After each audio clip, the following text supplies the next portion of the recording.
Welcome, traveler. Rest your weary eyes and let us wander together through the frozen lands of Skyrim. The night is quiet. Snow falls softly, the feathers drifting from the heavens. A chill wind moves through the pine trees, their branches creaking and sighing under the weight of ice. Somewhere far in the mountains, a wolf howls, and the sound echoes, rolling across the valleys. You are here now, safe and still. Imagine yourself beside a crackling fire. The warmth touches your hands, while beyond the flames, the world lies frozen in endless winter. This is Skyrim. They call it in the land of the Nords, a place of legends, of heroes and kings, a place where ancient ruins lie buried beneath the snow, and where past never truly dies.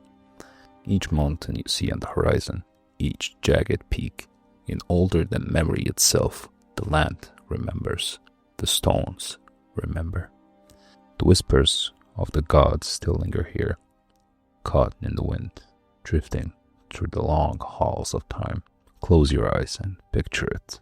The white tundra stretching outside the Whiterun, golden grass dancing in the cold breeze, the river Cart winding like silver through the land, the grand mountains crowned with snow, piercing the clouds like a spear of stone.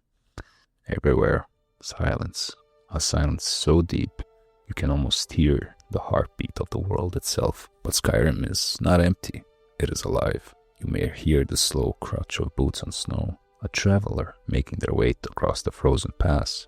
You may smell wood smoke drifting from the chimney of an inn where voices gather, soft and tired at the end of the long day. And if you listen closely, you may hear the sound of wings far away, high above the clouds, the beat of something ancient returning. For tonight though, we are safe. You are not on the road, not in the wild, but here in the warmth of the fire. Let me tell you a story of this land of Skyrim and all of the wonders it holds. So rest, let your mind drift, and let me guide you step by step through the mountains and the valleys, through cities and ruins, through the myths and the legends that make Skyrim what it is. This is not just a land of warriors, it is a land of gods and demons, of heroes and traitors, of kings crowned in glory and kings lost to time. And all of it is waiting for you. Come with me to Skyrim, the land of dragons, the land of endless snow, and the land of the stories whispered across the ages. Skyrim is not just a place on a map. It is a living land, breathing, watching, enduring, a land as old as time itself. The first thing you notice is the cold, a sharp, biting cold that seeps into your bones and yet feels strangely pure. It is the kind of cold that awakens you, that reminds you you are small compared to the world around you. Snow drifts endlessly, falling in silence, blanketing the forests, the mountains, until the whole land gleams in white. Each snowflake, unique, delicate, a fleeting miracle that disappears the moment it touches your hand.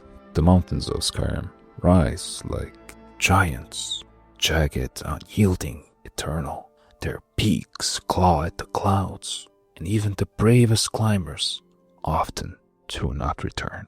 They say that the mountains are more than stone. They are guardians, standing watch over Skyrim, as they have for ages untold.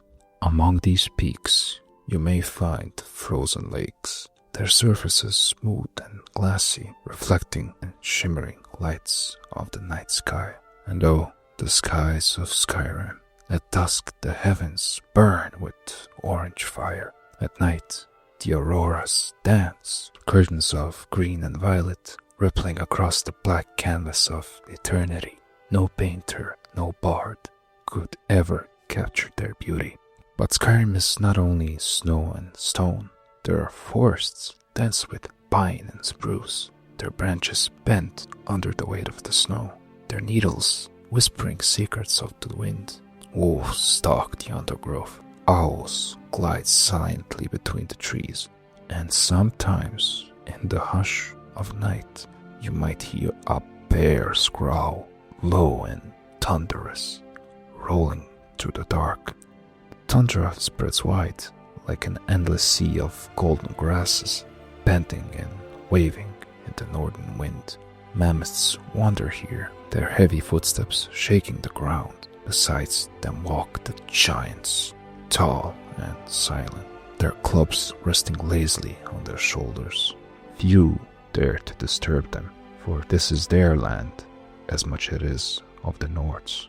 Rivers cut through the land like silver veins, cold, rushing, relentless. They flow from the mountain peaks, down through the valleys, feeding Skyrim with life. Fishermen cast their nets, their breath steaming in the morning air, and travelers follow the water's path, for rivers always lead to safety, to villages, to towns, to the warmer glow of a heart.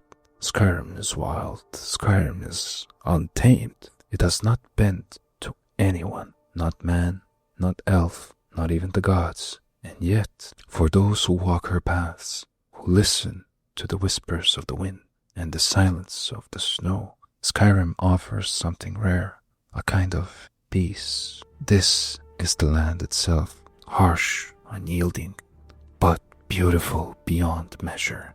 A place of endless winter, a place of endless wonder. But Skyrim is not only mountains and rivers, it is also the home of the Nords, a people as strong and as enduring as the land they walk upon. The Nords are children of the snow, born in the cold, raised in the frost. They are shaped by hardship. Their skin may be pale, their hair fair or fiery red, and their voices deep, like the rumble of the earth. But what defines them most is not their appearance, it is their spirit. The spirit of a Nord is one of pride. They carry themselves as warriors, as hunters, as survivors. From the youngest child learning how to hold a wooden sword to the oldest elder sitting in the heart, the blood of battle runs through them. They sing of their ancestors, their victories, their sacrifices, for the Nords believe that to die with honor, with steel in hand, is to find a place in Sovngarde. Sovngarde, the great hall of the afterlife, a place of eternal feasting and song. They say that the meat never runs dry, that the fires burn forever. To a Nord, there is no greater reward. And so, they live bravely, fiercely, unafraid of death, for death is not the end. But the Nords are not only warriors, they are also people of tradition. You may hear them chanting old songs, their voices rising together, echoing through the long halls of the meat house. Crack of tankards on oak tables, the warmth of firelight, the laughter of friends. This, too, is the heart of a Nord. Their homes are simple, built of stone and timber, strong walls to keep out the snow, a single fire at the center, its smoke curling upwards into the rafters. Pelts cover the floors, and shields hang upon the walls. Every object tells a story. Every mark and scar upon the wood is a memory of survival. The Nords also carry their gods with them. They honor Cain, the goddess of the storm.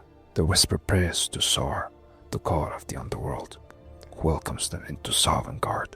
And they do not forget Talos, the dragonborn, the man who rose to godhood. To speak of him is to speak of defiance, for the Nords do not bow easily, not to men, not to empires, not even to time itself.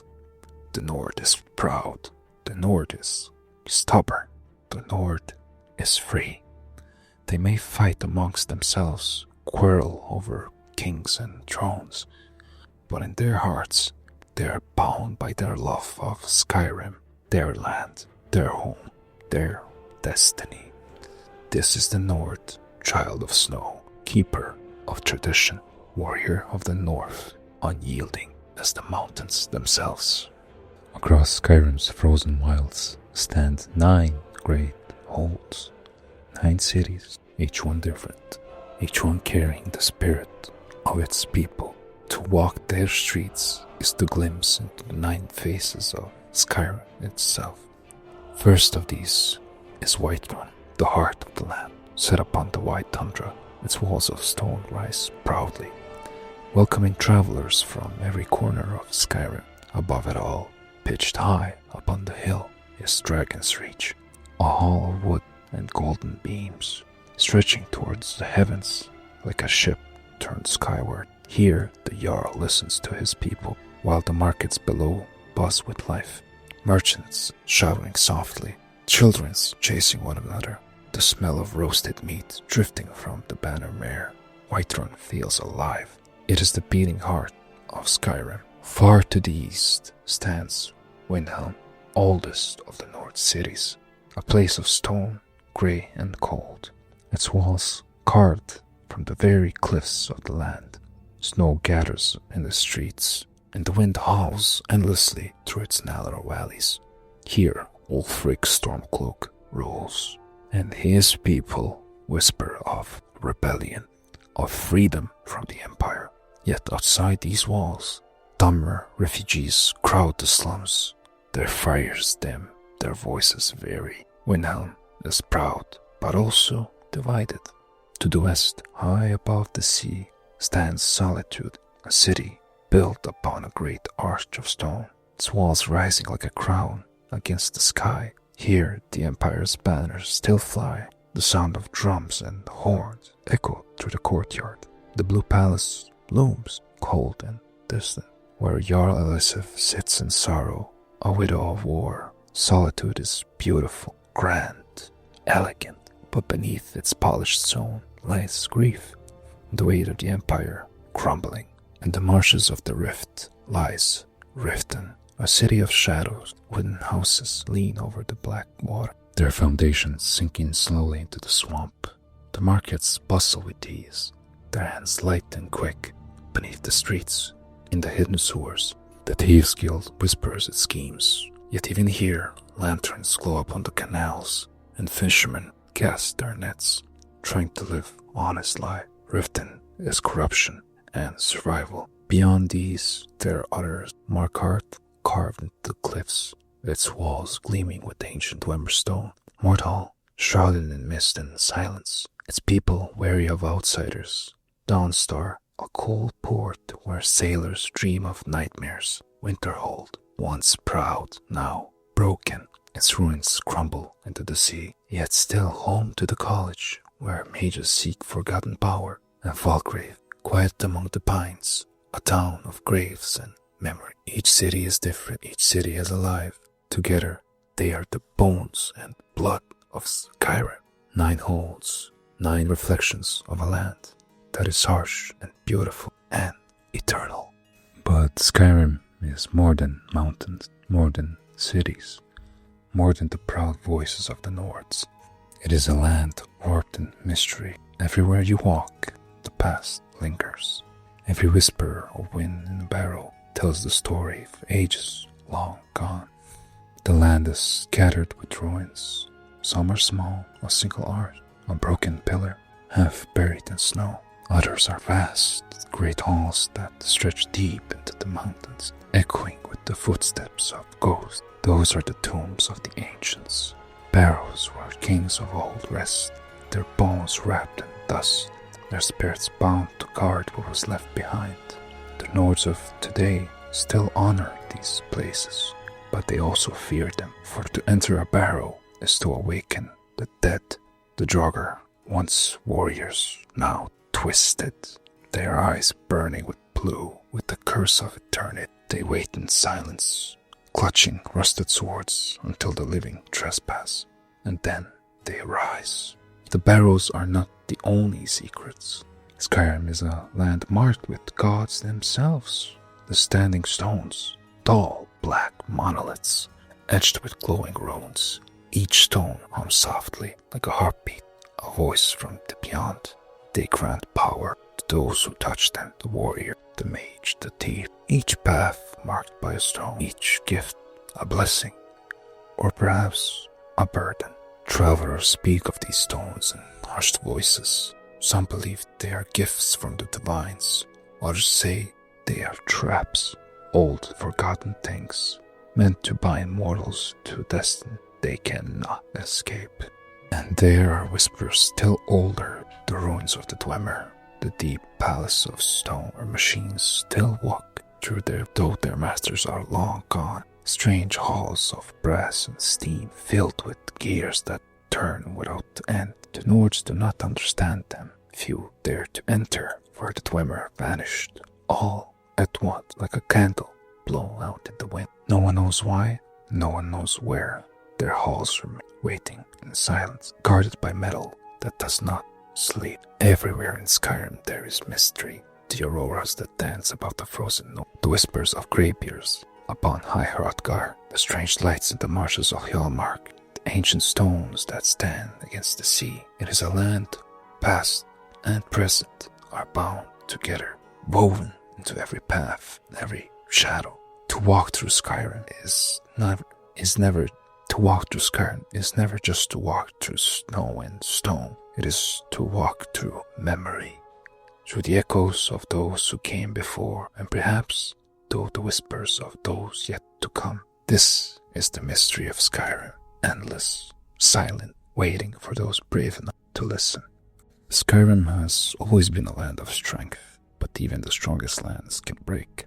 The roots of Skyrim's war reach far beyond its snowy peaks.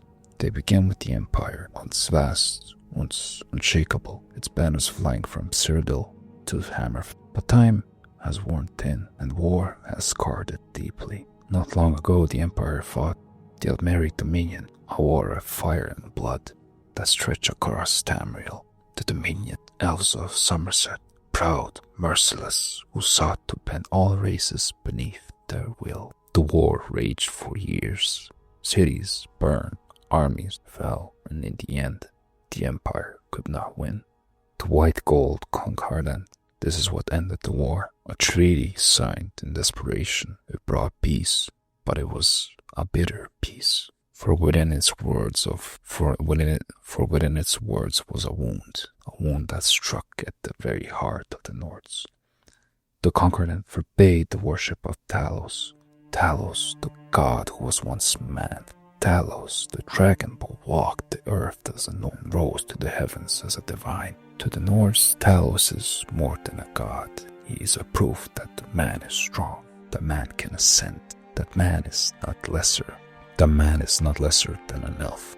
And now they were told to bow their heads, to hide their fate, to abandon him. To the Dominion, it was victory. To the Empire, it was survival. But for the Nords, it was betrayal. In the shadows of Skyrim, Talmor's agents, the Justicars, began to hunt those who still prayed to Talos. They walked the roads in golden armor, their voices sharp with elven pride. Villages whispered rest. Altars to Talos were broken, shrines torn down. But the faithful still guarded secrets, still sang his name in hushed voices, still clutched their amulets close to their hearts. The Empire had saved itself, but in doing so, it had lost Skyrim's trust. The land grew restless. Old anger began to rise. Orcs asked themselves, why would they need to bow to an emperor who no longer defended their gods? Why would they pay their taxes to an empire that signed away their fate? The storm was building, the cracks deepened, and soon Skyrim would break. This is where the war began, in the silence of the broken shrines and the whispers of rebellion that carried on the cold northern wind. Out of this storm of anger rose a man. His name was Ulfric Stormcloak. To the Nords who followed him, he was more than a warrior. He was a symbol, a voice that spoke what many have already felt but feared to say aloud. Ulfric had fought in the Great War. He had seen the Empire's weakness. He had seen treaties signed with ink when they should have been written with steel. He returned to Skyrim with scars not only on his body but also his soul. Ulfric believed that the Nords deserved freedom. Freedom to worship Talos, freedom to rule their own land, freedom to choose their destiny without an emperor who bent the knee to elven demands. And so he began to gather followers. They came to him in taverns, mead halls, in quiet corners of city streets, men and women, farmers and warriors alike. Some came for Talos, some came for Skyrim, others came for Ulfric himself. They called themselves Stormcloaks, named for the man and for the storm or rebellion they carried on their shoulders. The Stormcloaks dreamed of a Skyrim free from chains, a Skyrim that stood tall, unbroken, defiant against the Emperor and the Dominions alike. They painted their banners with the Bear of the North. They spoke of Sovngarde and of honor. They swore that their sons and daughters would grow up free. Ulfric's words spread like fire. In Wilhelm, his city of stones, the rebellion took root, and soon the fire spread outward to towns and villages, to strongholds in the wild, to camps hidden in the mountains. The Stormcloaks trained, they sharpened their blades, they sang their war songs by firelight. Every night the voices grew louder, every morning the banners rose higher. But Ulfric was not only a leader, he was a man with power. For Ulfric had learned at the tomb the voice of the Nords. He had studied with the Greybeards themselves, learning the ancient ways of the shout, and though he left their mountain before his training was complete, he carried the power of the voice into battle. It was said that when Ulfric fought, his words would shatter stone. Then when he shouted, walls crumbled. That in a duel with the High King, it was his voice that struck the fatal blow. To his followers, this was the proof that the gods themselves favored his cause.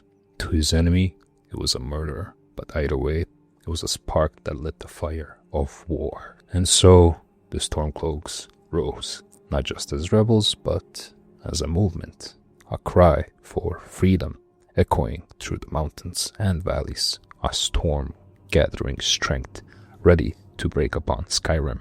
But every storm has resistance, and the Stormcloaks, for all their pride, were not the only voices in Skyrim, for the Empire still had its banners here, still flew the Red Dragon, still commanded the soldiers in the name of the Emperor, and to many, the Emperor was not a chain, it was a protection.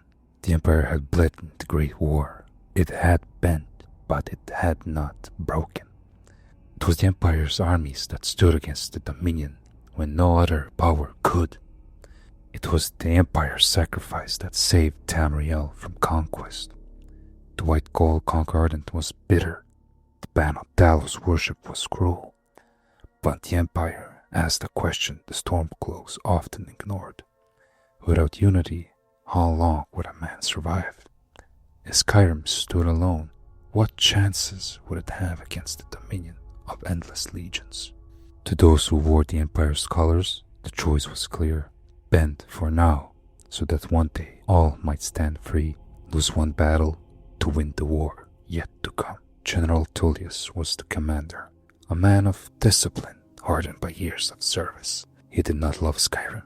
He did not sing its songs or pray to its gods, but he understood duty. He understood survival. Tullius believed that Skyrim's rebellion was not bravery, but weakness, a division that only severed the Dominion. Every Nord who took up arms against the Empire was, in his eyes, a tool of Elmen schemes. And so he marched his legion north to put down the rebellion and to keep Skyrim within the fold. Not all Nords followed Ulfric. Many remained loyal to the Empire, some out of fear, some out of honor, some because they believed that Ulfric's pride would doom them all. They remembered the blood of the Great War. They remembered how close the Dominion came to breaking through the White Gold Tower. They remembered that without the Empire, there may be no Tamriel left to fight for. To them, the Empire was not a betrayer. It was the shield of a man, flawed, cracked, but still standing between the dominion and the conquest. And so Skyrim was torn between loyalty to tradition and loyalty to survival, between pride and unity, between Ulfric's cry of freedom and the Empire's plea for patience. The Empire promised safety, the Empire promised strength, but the question remained, at what cost? This was the Empire's side, not chains, not betrayal, but duty.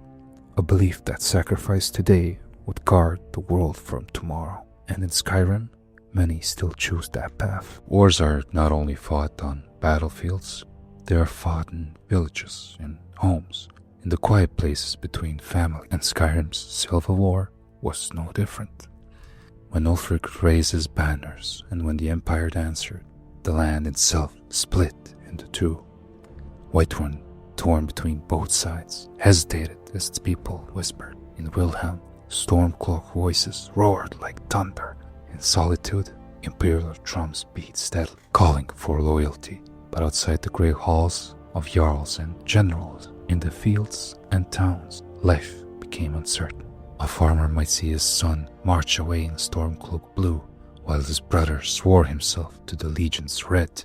Two siblings, once bound by blood, now facing each other across the battlefield. A village might open its gates to the imperial patrols one week and hide Stormcloak's rebel the next.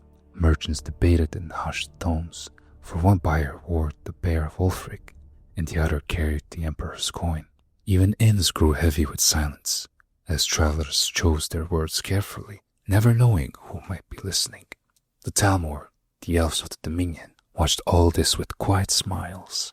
Every Nord slain by another Nord was a victory for them. Every moment of division made Skyrim weaker, and so they stirred the pot, spreading rumors, whispering lies, ensuring the wound of Skyrim's civil war never healed. But the greatest pain in the war was not in the politics, nor in treaties, but in the people themselves. A mother praying each night by the hearth, never knowing if her child would return. A jarl torn between loyalty to his king and loyalty to his people. Fishermen on the coast, trading less each season for fear of raids from one side to the other. Life, once simple, became a game of choosing sides, and to choose wrong could mean death. And yet, through it all, Skyrim endured. For as much as the war divided, the land still bound its people together. The mountains did not choose sides. The snow did not favor the Empire or Stormcloak. The rivers still ran, and the auroras still danced, reminding all Nords that Skyrim itself was larger than their quarrels. This was the divide, not just a war of armies, but a war of hearts. A war where every Nord, every family, every town was forced to decide Empire or Stormcloak, unity or freedom, survival or pride. For centuries, the dragons were gone. Legends, stories told by the firelight, faded whispers in old books. The Nords remembered them with fear, but most believed they would never return. And then the sky split open, and fire fell upon Skyrim once more. It began in Helgen, a quiet town, a place of no great importance. The prisoners waited for their fate, the headsman axe sharp and ready, but fate had other plans. The air shook with a roar, a sound so vast, so ancient that it seemed to tear through the soul itself. And from the clouds, Alduin descended, the World Eater. Wings vast as storms, scales black as night, eyes burning with fire of eternity. He came not as a myth, but as a living terror. Stone walls crumbled beneath his flames. Men fled like shadows in the light. And in that moment, Skyrim remembered. The dragons had returned. From that day forward, the skies were no longer safe. Dragons circled above mountains, their shadows vast upon the snow. They descended upon villages, upon watchtowers, upon lone travelers walking the road. Some breathed fire, turning wood and flesh to ash. Others breathed frost, freezing their enemies where they stood, each one a storm given form. Each one a reminder of power long forgot. The Nords trembled, yet they also whispered, for the return of the dragons was not without meaning. Prophecy had spoken of this, all words carved upon the stone, sung in ancient tongues. When the sons of the Skyrim spill their blood, and the wheels of time turns again, the World Eater shall return. The prophecy was fulfilled. The civil war raged, the blood of Nords against Nord, and in that chaos Alduin rose. But even prophecy is not without hope, for just as it foretold in the return of Alduin, so too did the whispers of a savior, a mortal born with the soul of a dragon, a child of men, but kin of the voice, the Dragonborn. And so, while the dragons once more scorched the skies, the people of Skyrim waited for the one who would stand against Alduin, waited for the one who could turn shouts into weapons, who would speak with the voices of the god. This was the beginning, the return of the dragons, a storm from the past rising again in the present, and with it, the dawn of destiny. Long before Skyrim as we know it, long before Jarls, before cities, before the Empire itself really, there were only dragons. The Meretic era, when man was still young, the dragons ruled the skies. Their wings darkened the sun, their voices shook the mountain. To mortals, they were gods, and like all gods, they demanded worship. Men and women knelt in the snow, bowing before the shrines and carved into the mountainside. They burned offerings, sang chants, and raised their hands to the skies, begging for favor, for in those days the dragon's power was absolute. But dragons do not rule alone. They had servants, priests who bore their power, the dragon cult, clad in black robes, their faces hidden by masks of bone and gold. The dragon priests were voices of the mighty. They built vast temples and stone towers reaching towards the heavens. Inside, they ruled with fear. Mortals obeyed, for to disobey the cult was to invite fire and death. Even now, the ruins of the temples still stand. Skuldnar, Kain, high in the mountains, where the priests call upon their masters. Bromjunar, a great temple in the Reach, where secrets were worshipped in shadows. And countless others, their halls filled with treasure, their walls etched with the runes. But these ruins were not empty. The priests remain, bound by dark power. Their bodies long dead yet moving. Their masks hold fragments of their strength, gift once given by dragons, now cursed into eternity. Those who wander too close hear the echo of chanting, the hiss of words in the dragon's tongue, and then the priests rise, their voices summoning storm, their hands crackling with fire and frost. Yet the cult's power did not last forever. Men grew weary of chains, some whispered rebellion, some dared to believe that the dragons were not gods, but tyrants. And in time, those whispers grew into war. It was the dragon war, man against beast, mortal against god. Though many died, the dragons began to fall. The voice itself turned against them, as men learned to wield the tomb. Shouts that broke the sky, shouts that shattered the cult. But still, the legacy of the dragon cult lingers. Every tomb, every mask, every ruin is a reminder of that age, a reminder of that power once worshipped may yet rise again. This was the ancient dragon cult, priests and masters, temples and tombs, a shadow of the past that still haunts Skyrim's present. But even in the age of dragons, there was still something different, something rare, a gift bestowed upon the mortals, the Dragonborn. The Dragonborn is not like other men. Though born of mortal flesh, their soul is that of a dragon. Within them burns the same fire, the voice, the same ancient power that once shook the mountains. Others must study for years to master a single word of the tomb. The Dragonborn learns it by instinct. A shout comes to them as naturally as breath. The words of power are etched into their very being.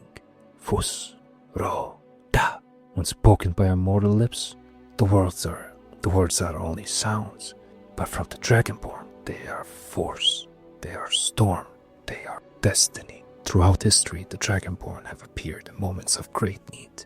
They were conquerors, they were king, they were hero. The first and the greatest was Tibet Septim, Taos himself, a Nord who rose from humble beginnings, who united Tamriel with fire and steel, and who ascended to godhood. To the Nords this was proof that man, not elf, could touch divinity, proof that blood and bone could become eternal. Since then others carried the gift, some known, some forgotten, but always they came back. They came when the world trembled, and now the prophecy speaks again of Alduin's return, of dragons rising from ancient barrows, and one of the soul, a child of men, born with the gift of Dova, a soul meant to face the world eater. The greybeards know this truth. From their mountain, High Hrothgar, they listen to the voice that carried down the wind. When the dragonborn appears, they call to them. Their voices thunder across Skyrim, rolling like avalanches. Heard in every city, every village. Dovahkiin, dragonborn. What does it mean to be a dragonborn? To some, it is a blessing, the chance to wield power beyond measure.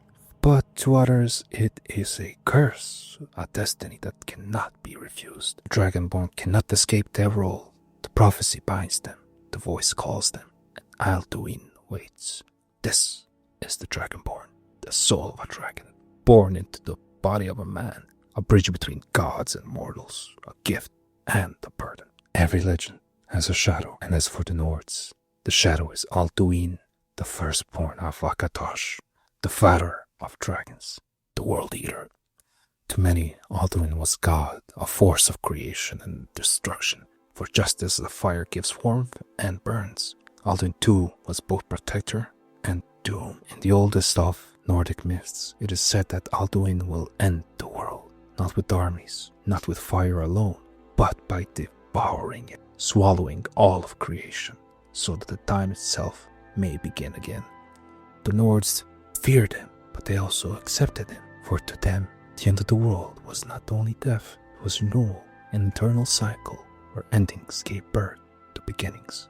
But myths fade, and for centuries, Alduin's name was only a whisper, a story told frightened children, a warning carved into stone wall, but left unread, until Helgen burned, until his wings darkened the sky once more. Alduin did not return alone. He carried with him a terrible power, the power to call back his kin, to tear open the earth and awaken dragons from their tombs. One by one, they rose again, bones shifting, scales burning with life anew. Where once there was silence, the sky thundered with the wind. The world eater had returned, and with him, the age of man trembled. Against such power, what hope remained? Villages crumbled, watchtowers fell, soldiers with steel and shield could do nothing against the fire that melted stone. For the same words that foretold Alduin's return, also foretold his end, not by gods nor armies, but by one soul, a dragonborn. It was always destined, the eater of worlds and the child of men, with the soul of a dragon, two forces bound by fate, one to destroy, the other to defy. To some, Alduin is terror, to others he is inevitable, but to the dragonborn he is a challenge, the greatest challenge Skyrim has ever known. And so the skies burn, the dragon rise, and Alduin waits, the world eater, the end of time, the shadows of every legend, waiting for one soul who dares stand against them. In the heart of Whiterun there stands a hall of wood and stone, its roof curved with the keel of a ship, its walls lined with the shields and banners. The place is Jorvarsk, and within it dwell the companions. The companions are no ordinary warriors. They are brothers and sisters bound not by blood but by honor. To fight the companion's side is to trust them with your life. To wear their armor is to carry their history. Their origins stretch back to the 500 companions of Ysgramor, the first of great heroes of the north. It was Ysgramor who sailed to Atmora, who carved his name into Skyrim's soil, and who drove back the elves and who once ruled these lands. Those who followed him, his 500 warriors, became legends, and from their legacy, the companions were born. Jorvarsk is no castle, it's a mead hall. Here the fire burns bright at the center, and the sound of laughter, of singing, and the clash of practice blades fills the air. Meals are shared at long wooden tables, victories are toasted with raised tankards, and stories of battle echo through the night. Yet beneath the laughter there is something, for the companions see themselves as not only as fighters, but as protectors. They fight for coin, yes, but also for honor, for the weak who cannot defend themselves, for Skyrim itself. And within the companions lies a deeper secret, the circle, a group within the group, made of the strongest and most trusted, but their strength comes with the price. For the circle carries the blood of the beast. They are werewolves, bound by a curse or a gift passed down through generations. By night they call upon the power of the wolf, strength beyond mortal men, speed, ferocity, the voice of the hunt. But with it comes hunger, and a shadow that never leaves. Some embrace it, some resist it, but it is a bond that sets the circle apart from the rest. The companions endure through years, through wars, through triumphs and tragedies alike. They are not kings nor jarls. They do not seek power. They seek only the next battle, the next contract, the next story to carve into history. This is the companions, sons and daughters of Yiskamora, warriors of Whiterun, keepers of and of secrets hidden in the blood of the wolf. Far to the south, in the marshes of the Rift, lies the city of Riften, a city of wooden docks and darker waters, a place where shadows linger and where honesty is rare. Beneath the streets, beneath the lanterns and marketers, another world awaits, a world of whispers, a world of coin changing hands in the dark. This is the realm of the Thieves' Guild. The guild has been part of Riften for centuries. In its prime, its reach spread across its Skyrim. No merchant's purse was safe, no chest secure without the guild's blessing. To steal without their mark was to invite ruin. But by the time of Skyrim's civil war, the guild was broken, its power faded, its members scattered.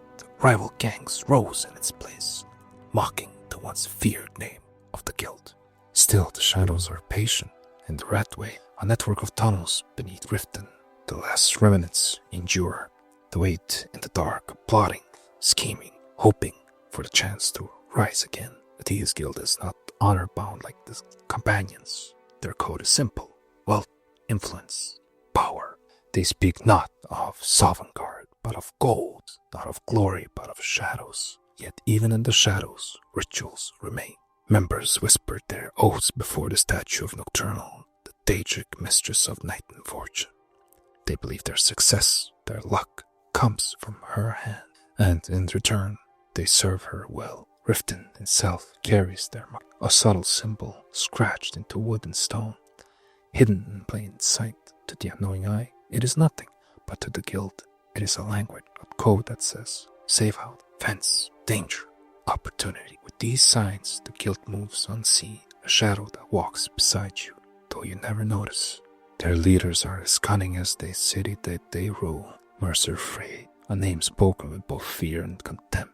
His charm hides daggers, his smile betrayal. Under him, the guild claws its way back into power. Some call them parasites, others call them necessary. For in Skyrim, coin is as a sharp weapon as steel, and the guild knows how to wield it. This is the Thieves' Guild, the shadow of Riften, a hand in every pocket, a whisper in every corner. Broken, yet unyielding, waiting always for the night. There are whispers that travel through Skyrim nights, whispers of shadows that kill in silence, whisper of family bound not by blood, but by death. This is the Dark Brotherhood. Unlike the companions, unlike the Thieves' Guild, the Dark Brotherhood hides in secrecy. They do not march with banners. They do not boast in taverns. They are a story to frighten children, and yet they are real. The Brotherhood serve a higher master, not a jarl, nor a king, not even a Daedric prince. They serve Cities, the void, the endless nothing from which all life began, and to which all life must return. To join the Brotherhood is to give yourself to the void, to live for shadow, and to kill without hesitation. Each member is family, each contract a gift from the Driftfather. But how does one call the Brotherhood? Through the Black Sacrament. In the dead of night, a desperate soul may whisper the words. They kneel beside a circle, crafted from human bone, a heart, a candle burning low. They chant to the void, offering their hatred, their desire for vengeance. And if their plea is heard, the Brotherhood comes. First a knock at the door, then a blade in the dark. a voice soft as silk, whispering, "We know." In Skyrim, the Brotherhood hides in the Fall Creek Sanctuary, behind the black door that asks a riddle. Only those who know the phrase may enter, and beyond that door, the family awaits. There is Astrid, the matron of the sanctuary, calm and cunning. Her husband, Arbjorn, a wolf of both man and beast. Beth, a child in form but vampires centuries old. And Cicero, the keeper of the Night Mother, a jester in madness whose laughter hides devotion. In the heart of it all lies the Night Mother herself, a corpse, ancient and withered, entombed in a coffin. To the Brotherhood, she's more than dead. She's the unholy matron. Her whispers guide their blades. The Brotherhood does not fight wars. They do not claim thrones, but the power is there no less. For a single knife in the dark can change the fate of kingdoms. A single whisper of the void can topple dynasties. And so the Nords both feared them and denied them. But deep down, in every dark corner of Skyrim, all know the truth. If you wish death strongly enough, the Brotherhood will hear you. This is the Dark Brotherhood. Not a guild, not a family, but a shadow.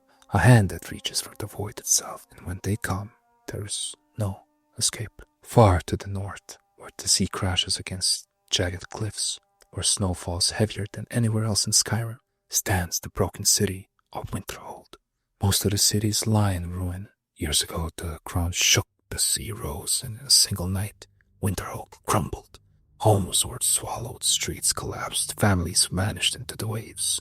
The Nord called it the Great Collapse, and they whispered that the cause was magic.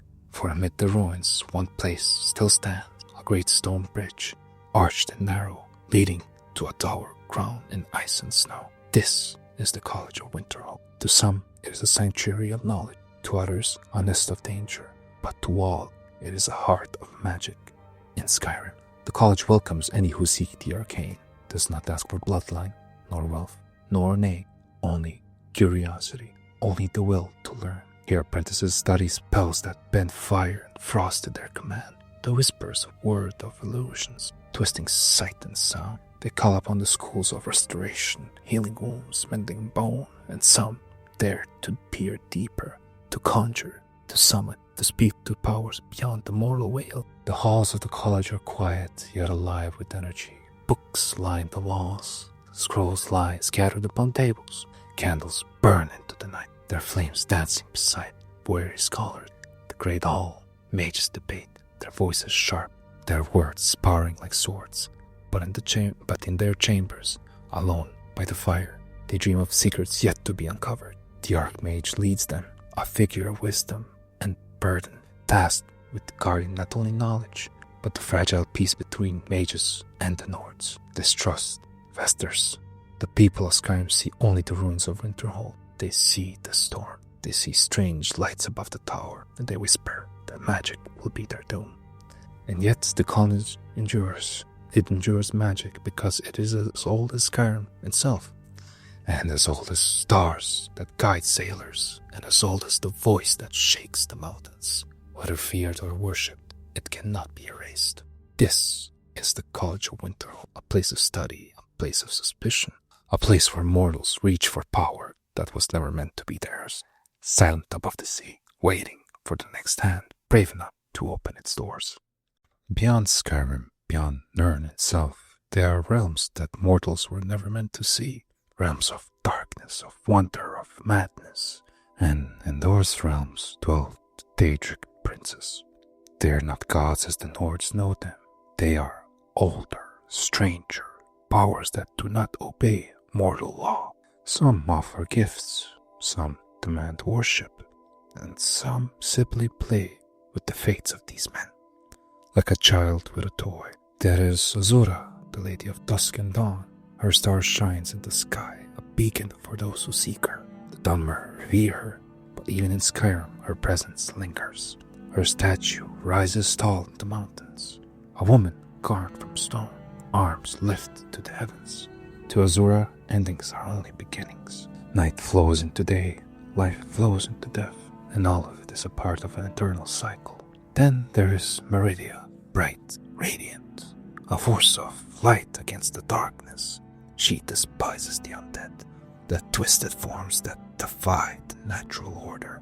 Her voice rings like fire in the soul. To serve her is to wield her beacon, to cleanse the land of rot and shadow. But her light is sharp and forgiving. Even in her radiance there is no mercy for those who she deems unworthy.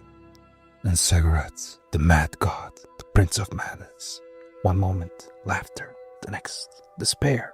He weaves chaos like a tapestry, drawing mortals into a game of absurdity and terror alike. His realm, the Shivering Isles, is split in two, mania and dementia, one of beauty, the other of horror, and yet both reflect the same broken mirror. To me, Segarat is to never know what will come next. A sweet roll, a riddle, a blade, but one truth remains. Madness always wins. And then there is Moloch Baal, the father of vampires, the harvester of souls. His name alone chills the blood of mortals. He delights in domination, in bending the weak in his will. Those who serve him become monsters. Those who defy him are broken. His cruelty given form. And yet, there are always those desperate enough to make a pact with him. These are but a few of the princes. Azura, Meridia, Segara, Moloch Baal, light and darkness, hope and horror. Together, they are threads in the tapestry the mortals cannot escape. But the Daedric princes are many, and their voices echoes in every shadow of Skyrim. Each one different, each one dangerous. There is Namira, the Lady of Decay. To her, rot is beauty. The crawling of insects, the gnawing of hunger, the silence of forgotten corpses. Her faithful are outcasts, feeding on what others cast aside. And yet in her embrace they find a twisted kind of comfort. For to Namira, all that dies has meaning. There is Botia, the prince of plots. Schemes and betrayal are her gifts. She whispers to mortals, urging them to test themselves, to rise by the fall of another. Her followers gather at the shrine, where betrayal is not even a crime, but a sacrament. Steel against steel, blood upon the ground, all to prove worthy in her sight. In her scene, the huntsman of the princess, lord of the king, lord of the chase. His realm is an endless forest, where prey runs forever, and the hunt never ends. He is the father of werewolves, the one who blessed man with fang and claw. To serve him is to embrace the thrill of the hunt, the heartbeat in the silence before the strike. Freedom and savagery bound as one. There is also Clavius Vile, charming, smiling, offering deals too tempting to refuse. A prince of bargains, of pacts, of whispered promises. His gifts often come with a price, a wish granted, a fortune given, but always with a twist and with a cost greater than the gift itself. And then there's Hermias Mora, the keeper of secrets, the demon of knowledge. He appears as writhing tentacles, his countless eyes blinking in the dark. His realm is an endless sea of books, where knowledge is eternal and sanity is fleeting. To serve him is to know truths no mortal was meant to bear. Truths that break the mind but grant power beyond measure. So many princes, so many realms. Some seek worship, some seek souls, some simply seek to watch. But all remind mortals of the same truth. The world of man is fragile, and beyond it, there are powers vast and strange, always watching, always waiting. And yet for all their power, the Daedric princes do not rule Sovngarde, for Sovngarde is not theirs. It belongs to the Nords, to the spirits of the honored dead, to Shor, who watches over us all, and soon, traveler, we shall go there.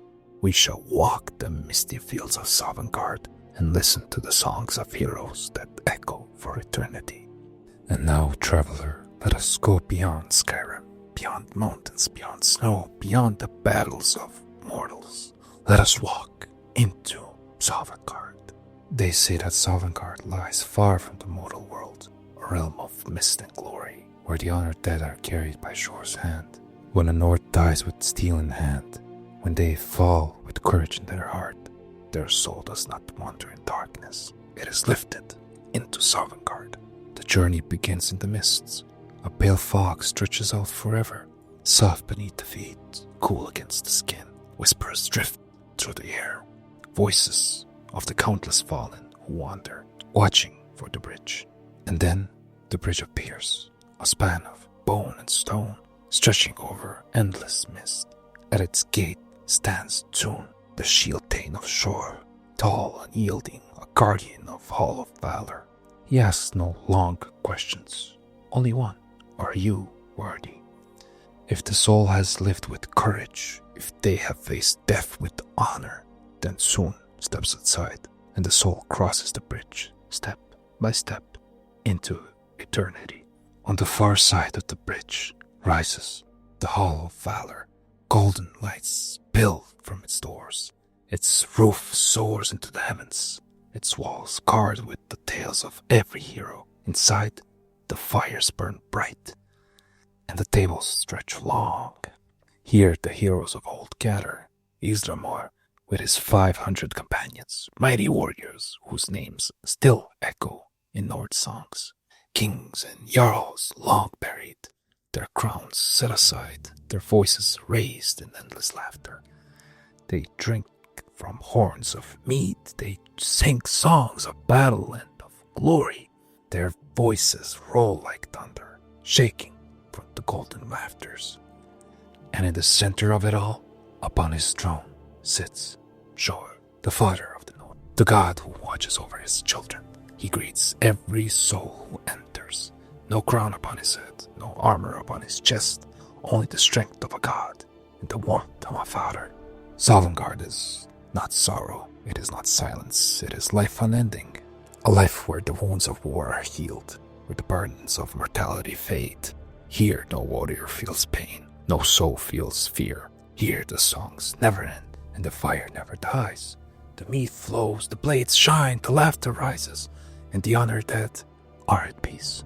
This is Sovngarde, the dream of every Nord, the hall that waits at the end of every battle, the promise of Sjor, kept for eternity. And now, traveler, our journey has come to an end. We have walked through the mountains of Skyrim and wandered into its frozen tundras. We have stood in the halls of kings and listened to the whispers of ruins. We have watched dragons soar across the skies, and we have heard the songs of Sovngarde. But now, it is time to rest. Imagine once more the fire before, the crackle of wood, the gentle glow of embers. Outside, the wind still howls across the peaks. Snow drifts slowly in the night. But here, within the circle of warmth, all is still, all is safe. You are not in the midst of war. You are not walking dangerous roads. You are here, quiet, peaceful, at ease. Think of the Nords with their pride and strength. You can think of the companions gathered in their mead halls, their laughter rising like a storm. Think of the shadows of Riften, the whispers of Thieves' Guild. Think of the black door in Valgrieve, the cold voice of Dark Brotherhood. Think of the College of Winterhold, its spires reaching into the northern sky, each one a story, each one a part of Skyrim.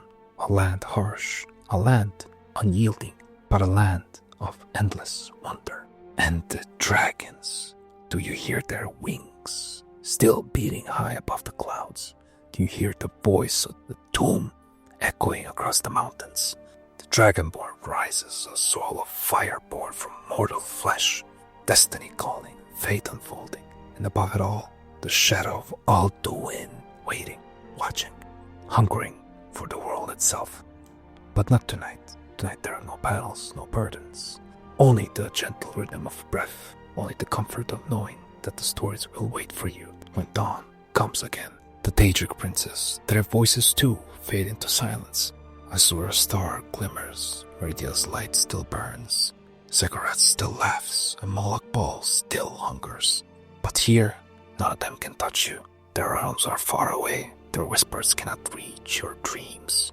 Tonight you rest, tonight. So close your eyes and let Skyrim fade into memory, to snow, to stone, the voices of heroes, the wings of dragons, all of it, drifting slowly like snowflakes upon the wind.